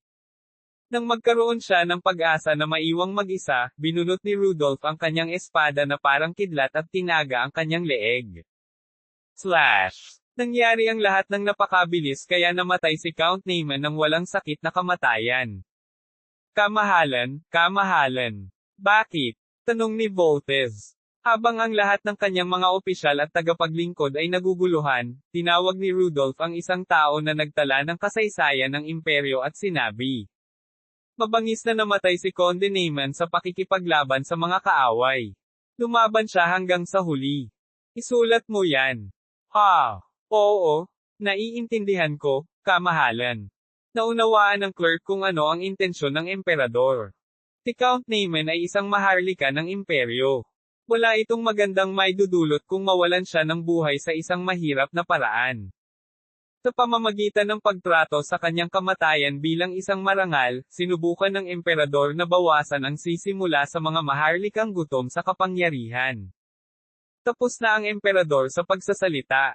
Inutusan niya ang pagtitipon ng mga tropa.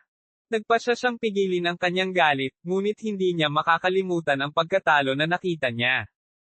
Cook, ngayon ay actress ako, ngunit tiyak na babayaran ko ang kahihiyang ito sa anumang paraan at pamamaraan sa mga republikano na iyon.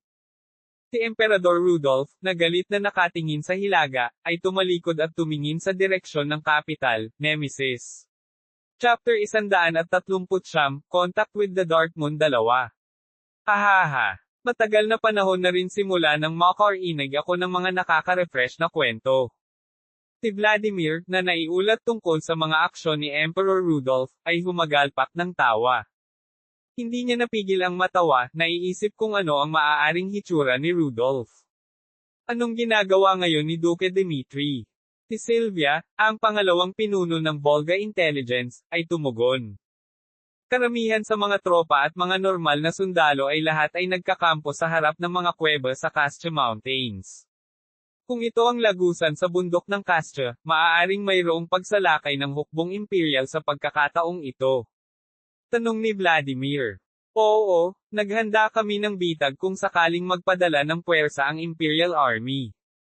Gayunpaman, maaaring hindi ito kailangan. Ang Volga Republic ay sadyang nag-leak ng impormasyon tungkol sa tunnel sa Imperial Army. Kung plano ng Imperial Army na gamitin ito para sa paghihiganti, plano ni Dmitri na magpasabog ang tunnel gamit ang gunpowder at explosion magic circles na inihanda ng maaga. Gayunpaman, ang hukbo ng Imperial ay hindi ganoon katanga. Ang mga scout at retaliation expedition troops ay kinansela nang bumalik si Rudolph. Sabihin mo sa kanila na bumalik sila. At ano ang tungkol sa hangganan ng Timog?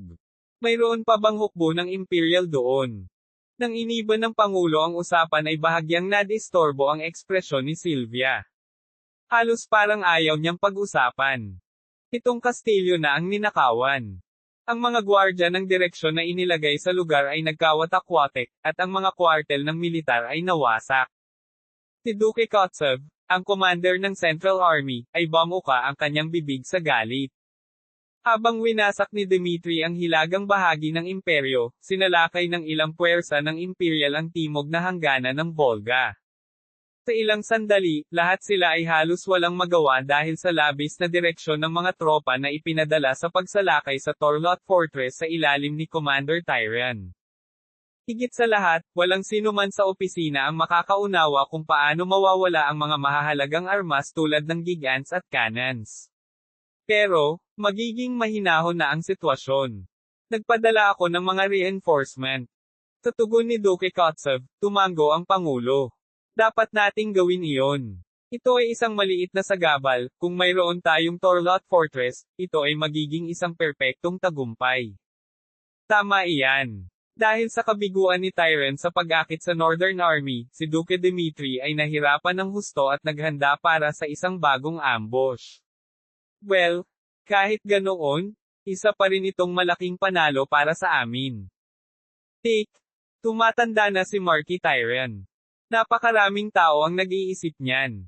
Noong nakaraan, maaaring nakita niya sa pamamagitan ng kaaway, ngunit tapat na iniulat ni Marquis Tyrion ang pagkamatay ng mga tropa, kaya naman napag-usapan ito ng mga tao sa opisina ng Pangulo. Nakita rin ni Vladimir ang ulat. Hindi niya masisisi si Tyrion. Sa kabila ng mahinang kapangyarihan, ang commander ng kaaway ay may kakayahang manlinlang at maglunsad ng isang kontra-atake sa mga tropang Volga ng maayos. Luke Derecon ba ang pangalan niya?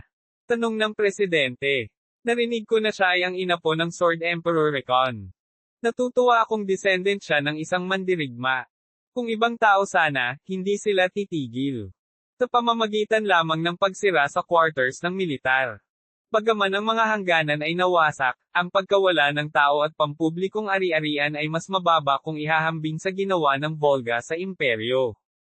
Napakakaunting tropa ng imperial na gigants na pinamamahalaan ni Locke, at ang mga kastilyo at ang fortress lamang ang nasira.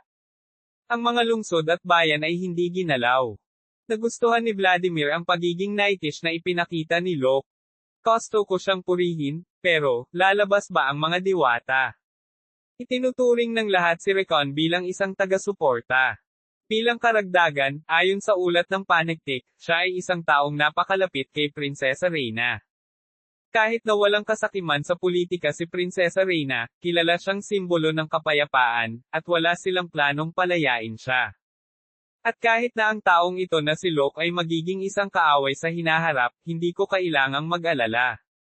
Dahil ang pamilyang mandirigma na iyon ay kilalang-kilala na maikli ang buhay, at kung hindi rin iyon gagana, pupunta si Sylvia at gagamitin ang kanyang mga kamay. Hindi tulad ng napaka-optimistikong posisyon ng Pangulo, wala si Sylvia sa posisyon kung saan maaalagaan niya si Locke.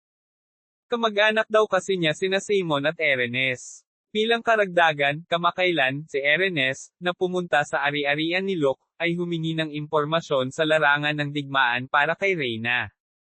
Isa ngayon, kailangan ko siyang bantayang mabuti, naisip ni Sylvia. Nagpasya si Sylvia na hintayin ang mga ulat ng Dark Elves, na kasama niya. Kailangan niyang makita kung bakit nagamit ni Locke ang dark magic ni Simon, at kung bakit niya nalaman ang tungkol kay Ernest sa sandaling bumalik ang ulat. Matapos ang isang matagumpay na gawaing kamay, lumipat si Locke mula sa Gigant pagkatapos na walisin ang teritoryo ng mga hangganan ng Volga Republic. Ang mga pangunahing puwersa tulad ng Gigant at mga cannon ay ipinadala kasama ng mga tropang raid. Tila walang puwersa sa timog ng Volga na makakapigil kay Locke at sa kanyang mga pag-atake. Naglakbay si Lucas at nakuha ang 7 kastilyo. Nakuha niya ang mga quarters ng militar at kinuha ang kanilang mga armas at selyo. Kinuha niya ang mga gintong barya at pilak na inggit mula sa mga opisyal ng gobyerno at tirahan ng mga maharlika. Sa proseso, hindi pa nila ginalaw ang mga nayon. Iniwan nilang buo ang mga sakahan, mga tindahan, at mga pagawaan. Pumili pa sila ng pagkain sa makatwirang presyo kung kinakailangan. Sinisira ng mga puwersa ng Volga Republic ang lungsod ng Crom at winasak ang mga teritoryo ng Imperial Northern. Oo. Ibinigay ng gabay na si Erwin kay Locke ang mga mensahe, na ipinadala para sa wizard ng komunikasyon na naiwan sa likod ng fortress. Nagulat si Philip, Caper at ang iba pang sakay, ngunit nanatiling kalmado si Locke. Na-divert ba sila sa ibang lugar? Ang hukbo na sumalakay sa fortress ay may maraming direksyong tropa kaysa sa elite na sentral na hukbo. Ngunit kahit na noon, wala itong saysay. Tama. Ang mga sundalo ng Hilaga ay dumating ng huli. May dahilan kung bakit huli na nakarating ang hukbo ng Hilaga sa Torlot Fortress.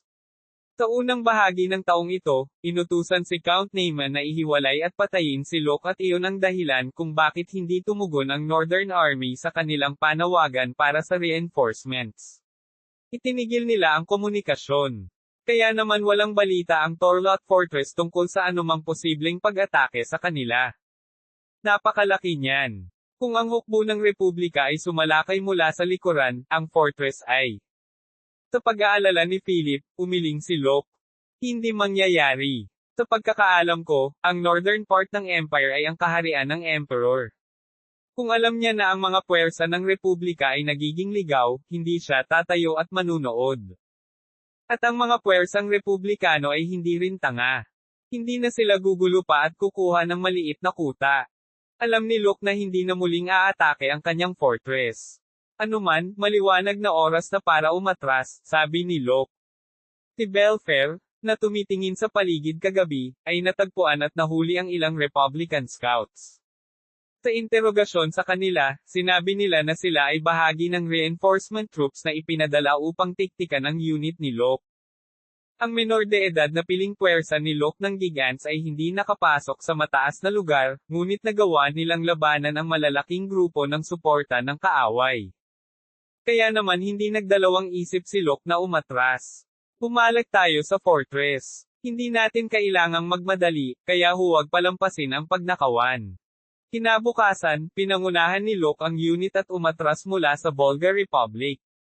Sumugod na ang mga reinforcements, ngunit ang tanging magagawa nila ay panoorin ang unit ni Locke na tumawid sa ilog ng San nang walang ginagawa. Gusto mo bang salakayin natin sila sa tabi ng ilog? Nang tanungin ng tenyente, umiling ang commander ng reinforcement. Hindi. Ang aming misyon ay itaboy sila, hindi lipulin sila. Hindi rin nagawang manalo doon ang sikat na Tyrian. Kahit na manalo siya laban sa ganoong sitwasyon, malamang na magdurusa ng husto ang puwersa ng Republika. Bilang karagdagan, inutusan silang pigilin ang karagdagang pagpapalawak. Kung ang kabisera ay naghahanda para sa tagumpay ni Duke Dmitri, magiging isang malaking problema kung marami ang namatay sa digmaan, kahit na sila ay manalo. Dahil doon, nakabalik si Luke sa kanyang teritoryo pagkatapos na makalusot sa Republika.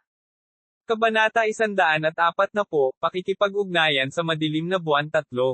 Pagkatapos bumalik sa fortress, inutusan ni Luke ang kanyang mga kabalyero na sumama sa kanya sa pananakop na magpahinga, at ang iba ay ayusin ang fortress, at si Luke ay tumungo sa piitan na matatagpuan sa ilalim ng punong tanggapan. Sa piitan ay isang bihag na warlock, na binisita si Luke sa panahon ng kanyang pagtatayo ng dam. Grert. Creek. Nakaupo sa meditation posture si Rob, napaangat siya ng ulo nang may marinig siyang papalapit sa kanya. Ikaw? Tanong ni Rob. Oo, naging maayos ka ba sa panahong ito? Tanong ni Luke. Si Rob na nakapansin kay Luke, nakasimangot. Gayunpaman, hindi nagtagal ay namutla ang mukha ni Rob. Ito ay dahil pakiramdam niya ay nasasakal siya sa kakaiba at napakalaking enerhiya na inilalabas ni Luke. Ito? Ano ito? Hindi ito mana o magi. Naisip ni Rob. Ang mga warlock ay ginamit upang maramdaman ang presensya ng magi at mga demonyo. Gayunpaman, ang enerhiya na nadama ng kanyang bisita ay hindi isang bagay na matatawag na isang magi. Tiyak na nagkaroon ng kaguluhan ang mga magi, gayunpaman, walang kasamaan dito. Sa halip, ang lahat ng tungkol sa kanya ay napakalaki at nakakaubos. Artificial ba niyang pinroseso ang magi? Hindi ito posible. Tanging ang ating Dark Moon Tower lang ang makakagawa nito. Naisip ni Rob. Si Rob ay hindi maintindihan, hindi niya ito maintindihan, kaya sinigawan niya si Luke. Cook. Ikaw? Sino ka? Tanong ni Rob. Ako si Luke de Recon. Ang supling ng mandirigma na si Recon. Yan, hindi pwede yon. Paano magagamit ng inapo ni Recon ang dark magic? Bakit? Mayroon bang anumang batas na nagsasabing ang isang inapo ng isang mandirigma ay hindi dapat matuto ng dark magic? Tanong ni Luke. Yan. At, mukha ba akong normal na warlock sa iyo? Sa tanong ni Luke, tumahimik si Rob. Ito ay tiyak na ang kanyang bisita ay hindi isang normal na warlock. Common sense na ang mga normal na warlock ay hindi alam na ang mga demonyo ay maaaring madala sa pagkaalipin. Hindi ka makapaniwala kahit gusto mo. Pero dahil nakilala ko na ang pagkatao mo, dapat alam mo na kailangan mong sagutin ang mga tanong ko, iyon din ang totoo. Pagkasabi na agad namang nagtanong si Luke. Kanino mo natutunan ang Black Spear? Itim na si Bat? Tanong ni Rob. Oo. Kung sasabihin mo sa akin kung kanino mo natutunan ang Black Spear, maaari kitang palayain. Sa pagtatangka ni Luke na magsalita, umiling si Rob na may determinadong mukha. Sa tingin mo magsasalita ako? Walang ideya si Rob kung ang bisita ay isang inapo ng isang mandirigma o isang demonyo na nakasuot ng mabigat na armored at mukhang isang mandirigma. Gayunpaman, wala siyang balak na pag-usapan ang tungkol sa Dark Moon. Kung malalaman ang presensya ng madilim na buwan, sila ay inaatake ng mga mamamayan ng kanilang kontinente. Sa sagot ni Rob, tumango si Luke na para bang inaasahan na niya ang reaksyong iyon. Hindi kita pahihirapan. Hindi rin ako gagamit ng brainwashing magic. Hindi ito gagana sa 6 na circle magic stubborn warlock na katulad mo. Sa halip, nang hindi natapos ang mga salita, ipinahayag lamang ni Luke ang kanyang madilim na salamangka. Nang makita ang dark magic, nanlaki ang mga mata ni Rob. Black Spear. Kahit na ang kulay ay purple, ang Black Spear ay ang parehong magic form at enerhiya. Laking gulat ni Rob nang makita niyang binuo ni Luke ang Black Spear, ang husay na alam ng Dark Moon Magic Tower, iyon din, ginawa niya ito nang walang anumang pagsisikap. Ang Black Spear ay hindi lamang simpleng mga diskarte na maaaring ipakita sa pamamagitan ng pag-aaral ng dark magic. Nang hindi nalalaman ang magic formula at ang partikular na mana na ginawa ni Simon, kahit isang 8 circle warlock ay hindi ito magawa. Bilang karagdagan, ang isang malaking halaga ng pagsasanay ay kinakailangan upang mapanatili ang enerhiya ng madilim na mahika na kinakailangan upang maisigawa ito. Gayunpaman, ang isang 20 taong gulang na binata ay nagawang ipakita ang Black Spear, napakadali. Nagtataka ka ba kung paano ko magagamit ang magic na ito? Tanong ni Luke. Panipi kuwit panipi. Nagtataka, tanong ko. Nakakaramdam ka ng pagkabalisa. Cook. Sa sinabi ni Locke, lalong lumalim ang pagkunot ng noo ni Rob. Totoo iyon, ngunit tulad ng sinabi ng kanyang bisita, ito ay isang nakababahalang sitwasyon, at siya ay nagtataka kung paano ang inapo ng isang mandirigma na sumuporta sa digmaan laban sa dark magic, ay nagawang ibahagi ang parehong pangitain ng kanyang magic tower. Kilala ko ang mga lumikha ng magic. Curious, pero hindi mo pwedeng itanong ang tungkol sa taong namumukod tangi. Tumigil ka, tumigil ka. Hindi na ako makikinig dito. Well, kaya mo ba talagang panindigan ang katotohanan kahit na hindi ko nasasabihin? Tanong ni Locke. With that, pinapakita ni Locke ang kanyang dark magic. Sa kabuuan, ang bawat dark magic na ginawa ni Lucas ay ang itinuro lamang sa mga tagasunod noong panahon ni Simon. Bilang karagdagan sa Black Spear, nabigla si Rob sa kanyang nasaksihan, ang kasanayan na tanging ang Meister ng kanyang Magic Tower ang maaaring gumanap. Ang pangwakas, Golem. Ang isang nakakatakot na mukhang golem ay lumitaw sa piitan, inabot ni Rob upang makita ang istruktura ng golem, at ang mahika na mayroon ito. Ito ay hindi isang random na golem na ginawa ng mga normal na warlock. Ito ang battle golem na ginawa ng Dark Moon's Vision. Nanginginig ang katawan ni Rob. Kinokontrol ng kanyang takot ang kanyang katawan, pagkatapos ay sumigaw si Rob. WHO. Sino ka? Kung gusto mong malaman ang tungkol dyan, magsimula sa iyong kasaysayan. Pagkatapos ay ipapaalam ko sa iyo ang tungkol sa akin. Sa mga salitang iyon, lumabas si Locke sa piitan. Pag-alis sa lugar, isinara niya ang mga bar at sinabi, babalik ako sa isang araw. Ipaalam sa akin kung nagbago ang iyong isip. Hindi na kita bibigyan ulit ng pagkakataon. Umalis na si Locke. Pagkatapos noon, hindi na makatayo si Rob, nagpatuloy siya sa paglalakad pabalik-balik sa kanyang selda. Nasa harap niya mismo ang golem na hindi nabura, ang Vision of the Dark Moon, na kagagawa lang ni Locke. Ano ang dapat kong gawin? Dapat ko bang ipaalam sa kanya ang tungkol sa aming kasaysayan at alamin kung sino siya? Hindi, walang garantiya na hahayaan niya akong mabuhay at ibabalik akong buhay. Ilang araw ang nakalipas, narinig niya ang balita tungkol sa Dark Moon Magic Tower na binisita ng isang lich, na nagawang magsagawa ng white at dark magic.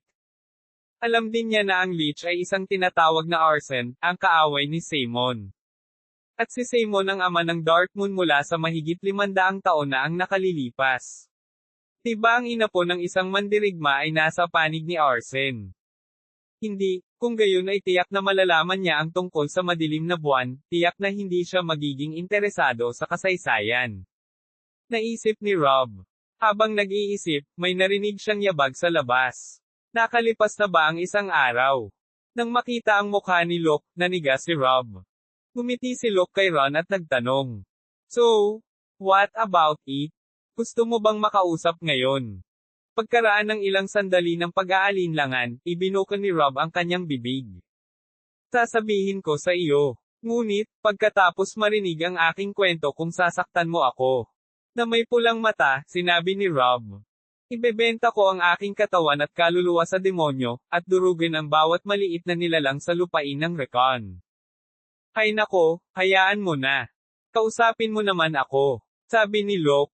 Sa inis na ekspresyon sa mukha ni Locke, sinabi ni Rob ang tungkol sa kanyang kapangyarihan at ang Magic Tower ng Dark Moon. So, natuto ka ng dark magic sa Dark Moon Magic Tower? Tanong ni Locke. Eksakto, 200 taon na ang nakalilipas, ang mga nakaligtas sa Darkness Magic Tower ay nagtipon at itinayo ito sa Hilagang Volga. Nanginig ang katawan ni Locke sa narinig. Naisip ni Locke na maaaring direktang bumaba si Rob mula sa Darkness Magic Tower. Ngunit sa kabilang banda, malaki ang posibilidad na si Rob ay maaaring maging inapo rin ng kalaban. Marahil ay kinuha ng ilang tao na umatake kay Simon ang kanyang Dark Magic Book mula sa kastilyo ng Devil King, o mula sa Darkness Tower. Hindi, mayroon ding pagdududa sa mga taong puno ng kasakiman na tumuntong sa hindi kilalang mga hangganan para sa kanilang sariling kapakanan. Pero, si Rob pala ang descendant ng Darkness Magic Tower. Nang ito ay totoo, naikuyom ni Locke ang kanyang mga kamao na hindi niya alam. Ang relasyon niya sa Magic Tower 500 years ago, ay buhay pa. Nagtanong si Locke ng karagdagang detalye. Tulad ng, kung sino ang Meister ng Magic Tower, at iba pa. Mas lumalambot ang boses ni Rob sa tuwing may bagong tanong. At pagkaraan ng ilang sandali. Kay, sinabi ko sa iyo ang lahat ng kaya ko. Ngayon, mangyaring ipaalam sa akin ang tungkol sa iyong kasaysayan. Sige, pakinggan mong mabuti. Ngumiti si Locke at nagkwento tungkol sa kung paano niya nalaman ang tungkol sa pangitain ni Simon. Kung paano niya aksidenteng natuklasan ang sikretong lab ni Simon, at ang mga dark magic na libro na nandoon, at sinusubukan niyang alamin ang mga ito. Pag sinabi ko sa kanila na ako si Simon, baka ay trito nila akong parang baliw na tao. Sa madilim na Salamanca, mayroong kakayahan na nagbabago ng isang kaluluwa sa katawan ng ibang tao. Gayunpaman, ang magic ng pagbabago ng katawan ay posible lamang para sa mga taong nabubuhay sa panahon ni Simon, kaya mahirap para kay Locke na kumbansihin si Rob. Gayunpaman, nagawa ni Locke na bumuo ng isang makatwirang kwento para kay Rob.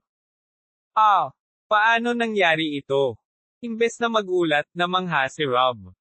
Gaano kahirap ang pagsisikap ng mga senior wizard sa nakalipas na 500 taon sa Eugene, ang mga personal na tala, ng Black Sage Simon. Ngunit ang Eugene na iyon ay walang iba, kundi ang inapo ng kaaway na pumatay kay Simon. Ito ay talagang pile at isang bagay na walang saysay. Sabi ni Rob. Hindi kinakailangan. Ako ay isang inapo, ngunit naiintindihan ko ang damdamin ni Simon. Naiintindihan mo. Pang-iinis kay Rob. Nabasa ko ang diary na nasa lab.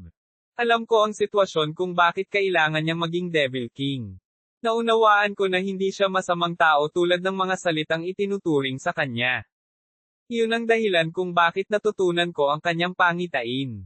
Sa matigas na salita ni Locke, lumambot ang ekspresyon ni Rob. Bagamat inapo siya ng mandirigma, sinabi niyang naiintindihan niya ang paghanga ni Shamon na nagpaga ng pakiramdam ni Rob at nabawasan ang kanyang pagiging maingat.